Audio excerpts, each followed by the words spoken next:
trabajando, está todo en correctas en el suelo, están todos digamos, los sistemas los de aire, tal, el hecho está todo abajo con los armarios y no va a haber nada colgando, eso va a estar siempre libre. Gaur inauguratu edo egiten den bide honen historia ere aspaldikoa da, azkenean hor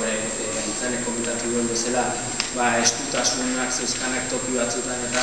nahiko arriskutsu zegoen eta esan genezake gai honekin, bide honekin igual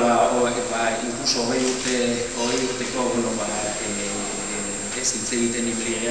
Foru Aldundiarekin eta azkenean gaur zoriontzen geha, zer lortu dugu, Irizarrak esan bezala zer ikusi da handia dauka eta Irizarre badakigu onura asko ekarriko dugu izkundula lagunako herriari eta baita ere Tolosalde eskualdeari eta begira horietako onuratako lehenengoa izan da bidearen. Bere momentuan Irizarrek berak eskatu ziguna, espreski eskatu zigun, sarbide guzti hauek, errepidea bera, biribilgune garratzeko, azkenean ezinbesteko azala guzti hori egitea, adunan, entzuten ere lantegi honek azpiegitu hori beharko zuelako, hemen